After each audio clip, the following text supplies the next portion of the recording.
नमस्कार दोस्तों। द्रौपदी मुर्मू जी के जब पहले बेटे की मौत हुई तब वह बेटे के गम में डिप्रेशन में चली गई। वह पहले ही अपनी एक बेटी को खो चुकी थी और अब उन्होंने अपने बेटे को भी खो दिया था। उन्हें समझ नहीं आ रहा था कि वो अपने दुख को किस तरह से कम करें। एक समय तो आया जब उन्होंने लोगों से मिलना जुलना भी बिल्कुल बंद कर दिया था। वो दिन रात बस रोती ही रहती थी। उन्होंने अपने एक इंटरव्यू में बताया ऐसा करीब 2 महीनों तक चलता रहा। वो अक्सर नींद में भी रोती ही रहती थी। उन्हें मरने की ख्याल आने लगे थे और अभी लोगों को भी लगने लगा था कि वो ज़्यादा दिन तक जिंदा नहीं रह पाएंगी।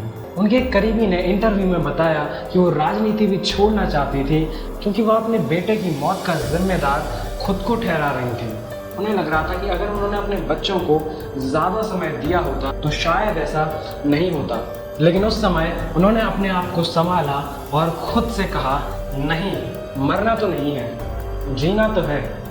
उनके लिए जो अभी जिंदा है, जिन्हें उनकी ज़रूरत है। लेकिन उन्हें ये समझ नहीं आ रहा था कि वो अपने अंदर के गम को कम कैसे करें। वो अपना ध्यान काम और दूसरी चीज़ों में कैसे लगाएं।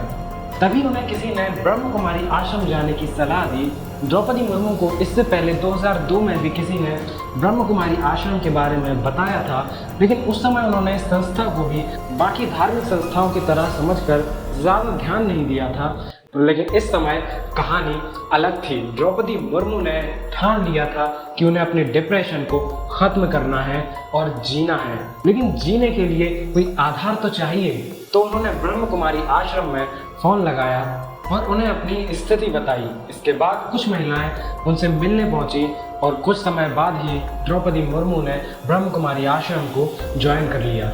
इस आश्रम को ज्वाइन करने के बाद भी द्रौपदी मुर्मू का मन आश्रम के प्रवचनों में नहीं लग पाया। वो एक कोने में बैठी बैठी बस यही सोचती रहती, वो क्या कर रही हैं, क्यों कर रही हैं, क्या जो भी हुआ उसकी वजह वही थी। लेकिन धीरे धीरे उनका ध्यान आश्रम के कीर्तन और प्रवचनों में लगने लगा और उन्होंने अपना सारा समय लोगों को देना शुरू कर दिया। जिनका रूटीन कुछ ऐसा हो चुका था कि सुबह से लेकर दोपहर तक पॉलिटिकल काम और दोपहर से लेकर शाम तक आश्रम का काम।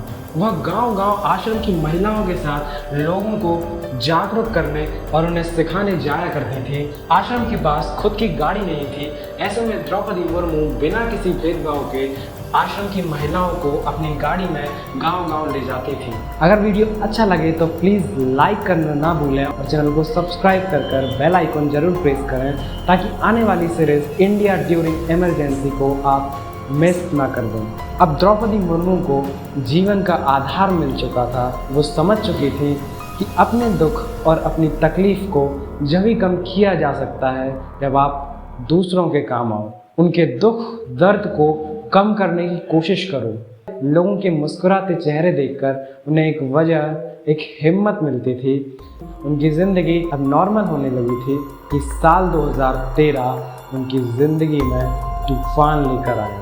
2 जनवरी 2013 ये वो दिन था जब उनका दूसरा बेटा किसी काम से घर से निकला, लेकिन एक्सीडेंट में उसकी मौत हो गई। द्रौपदी मुर्मू फिर टूट गई। वहीं दूसरे बेटे की मौत के 1 महीने के अंतराल में ही उनके भाई और माँ भी चल बसे। उनकी जगह शायद कोई और होता तो ये सब सह नहीं पाता, लेकिन इस बार वो अपने मन को मजबूत कर चुकी थी। उन्हें अपने बेटे और माँ को खोने का गम तो बहुत था, लेकिन इस मुश्किल घड़ी में उन्होंने अपने मन को डगमगाने नहीं दिया। लेकिन इस बार द्रौपदी मुर्मू ने तो खुद को संभाल लिया था, लेकिन उनके पति ऐसा ना कर सके। 2014 में उनके पति की भी हार्ट अटैक से मौत हो गई। अब परिवार में सिर्फ उनकी बेटी बची थी। उनकी बेटी भी अपने आप को बिजी रखने के लिए एक बैंक में नौकरी करने लगी। वहीं दूसरी तरफ द्रौपदी मुर्मू भी अपना पूरा समय गरीब लोगों को देने लगी और उन्होंने अपने ससुराल पहाड़पुर की ज़मीन को गरीब बच्चों के लिए स्कूल बनाने के लिए दे दिया, जिसका नाम उन्होंने अपने पति और बेटों के नाम पर SLS ट्रस्ट रखा। ये स्कूल 4 एकड़ में फैला हुआ है, जहाँ पर 6वीं से लेकर 10वीं तक के बच्चों को पढ़ाया जाता है। फिलहाल इस स्कूल में 70 बच्चे और 6 टीचर हैं जो गरीब परिवारों से आते हैं और यहाँ पर उनकी हर सुख सुविधा का ख्याल रखा जाता है ताकि वो अपनी पढ़ाई पर पूरा ध्यान दे सकें। स्कूल के अंदर द्रौपदी मुर्मू जी के पति और उनके दोनों बेटों की याद में स्मृति स्थल भी बनवाया गया है जहां पर तीनों की प्रतिमाएं लगी हैं। पॉलिटिकल कामों में बिजी होने के कारण द्रौपदी मुर्मू जी को तो स्कूल में रहने का टाइम नहीं मिलता, लेकिन यहाँ के अधिकारी बताते हैं कि द्रौपदी मुर्मू जी फोन लगाकर स्कूल का अपडेट लेती रहती हैं। वहीं इसके अलावा उन्होंने अपने गांव का घर भी ब्रह्म कुमारी आश्रम के नाम कर दिया है। दोस्तों, द्रौपदी मुर्मू जी के राजनीतिक करियर को बनाने में बीजेपी पार्टी ने अहम रोल निभाया है।